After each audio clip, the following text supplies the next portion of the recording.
Hello friends, नमस्कार। मैं नवनीत गुनपाल और आज अपने स्टार्ट करते हैं गाय की नस्लों से। गाय की नस्लें कौन कौन सी है उनके बारे में देखने से पहले देखेंगे अपने बेसिक सी जानकारी। और बेसिक सी जानकारी में अपने देखेंगे कि NBAGR क्या है, किस प्रकार से नस्लों को प्रमाणित करते हैं, कैसे यानी कौन सी नस्लों को किस प्रकार से विभाजित किया जाता है, इनके बारे में अपने देखेंगे। तो पहले अपने इनके बारे में देख लेते हैं कि ये क्या है। NBAGR से स्टार्ट करते हैं। ये क्या है? ये एक रिसर्च सेंटर है। रिसर्च सेंटर कैसे है? नेशनल, इसका फुल नेम है national bureau of animal genetic resources. ये क्या करता है? ये अनुवांशिकी आधार पर पशुओं को वर्गीकृत करता है, यानी अच्छे गुण वाले पशुओं को अलग और उनके गुणों के आधार पर उनको बांटता है या उनको प्रमाणित करता है नस्लों को। तो इसके द्वारा गाय की नस्लें भी प्रमाणित की होगी। तो वो कौन सी नस्लें हैं, कितनी नस्लें हैं?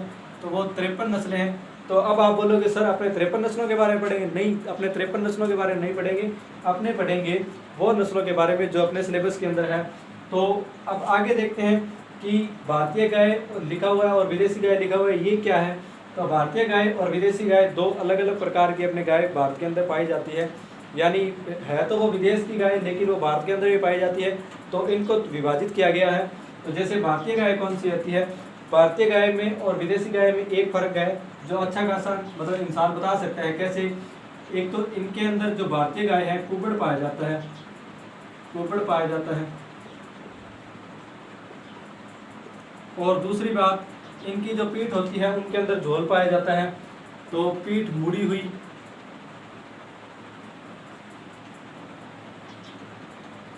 और एक और बात होती है कि इनकी जो त्वचा होती है, त्वचा वो होती है ढीली, यानी ढीली त्वचा की जो गाय होंगी वो अपने भारतीय गाय होंगी।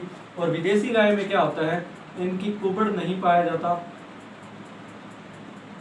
कुबड़ एब्सेंट होता है। और क्या होता है कि पीठ यहाँ पर मुड़ी हुई थी, यहाँ पर विदेशी गाय में पीठ होती है वो बिल्कुल सीधी होती है, कुबड़ नहीं पाया जाता तो इसलिए सीधी होगी। जैसे यहाँ पर इस प्रकार से कुबड़ होता है तो यहाँ पर पीठ मुड़ी हुई होगी ऐसे। अगर यहाँ पर कुबड़ नहीं पाया जाता है तो इस प्रकार से सीधी पीठ होगी। तो ये सीधी पीठ है, तो ये विदेशी गाय के अंदर होती है। और भारतीय गाय में पीठ होगी वो मुड़ी हुई होगी। तो कुबड़ नहीं पाया जाता, पीठ मुड़ी हुई, सॉरी पीठ सीधी, और त्वचा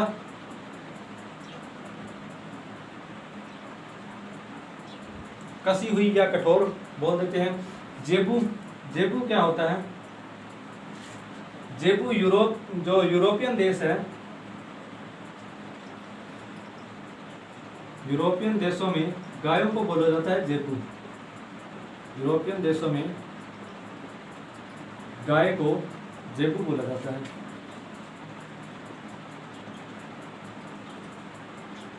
और दूसरी बात आती है टी कप काऊ क्या होता है? टी कप काऊ, तो ये यूएसए जो देश है, यूएसए में गाय को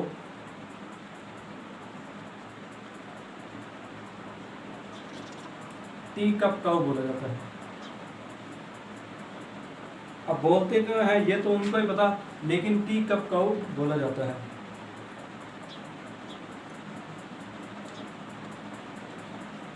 फिर इसके बाद में देखते हैं कि इनको वर्गीकृत कैसे किया गया है। उन जैसे इनको दुधारू नस्लों के अंदर कैसे बांटा गया है, किन किन नस्लों को बांटा गया है, और भारवाही के अंदर किसको बांटा गया है।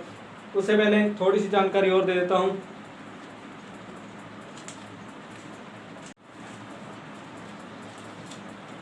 फिर देखते हैं इनके वैज्ञानिक नाम के बारे में, क्योंकि यहाँ से प्रश्न सीधा ही आ जाता है कि वैज्ञानिक नाम के बारे में बताइए, इनका गुणसूत्र कौन सा है, यानी कितने गुणसूत्र होते हैं इनके अंदर, और कुल कौन सा पाया जाता है, या कौन से कुल का सदस्य है गाय। इस प्रकार से प्रश्न पूछ लिया जाता है। तो वैज्ञानिक नाम में क्या देखेंगे? वैज्ञानिक नाम में जो भारतीय गाय है, भारतीय गाय, इसका नाम है बोस इंडिकस।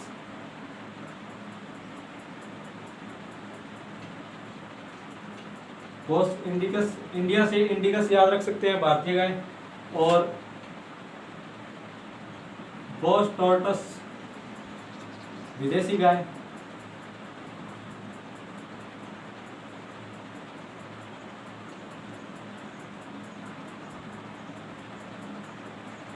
विदेशी गाय का वैज्ञानिक नाम क्या है? बोस टॉर्टस। और गुणसूत्र इनके अंदर 60 होते हैं, यानी 60 गुणसूत्र पाए जाते हैं, क्रोमोसोम नंबर्स। और जो कुल है फैमिली इनकी, उसको बोलते हैं बोविडी, यानी गाय बोविडी कुल का सदस्य है। फिर आता है समूह, समूह को हर्ड बोला जाता है, यानी इनका जो समूह होता है उसको हर्ड बोला जाता है। वयस्क नर क्या होता है? वयस्क नर को बुल कहते हैं, बुल। और वयस्क मादा को कहते हैं काउ, और युवा मादा को कहते हैं हीफर, हीफर। और बधियाकृत नर होता है उसको बोलते हैं बुल्लक या स्टीयर भी बोल देते हैं। मांस को कहते हैं बीफ। और बच्चा देने की जो क्रिया होती है, गाय जब बच्चा देती है उस क्रिया को बोलते हैं काविंग। और जो इसका नवजात बछड़ा होता है या बच्चिया होती है उसको बोलते हैं काफ। अब याद कैसे रखेंगे? और यौन क्रिया को क्या कहते हैं? यौन क्रिया को कहते हैं सर्विंग। याद कैसे रखेंगे? मांस को बीफ कहते हैं, ये आपको पता है।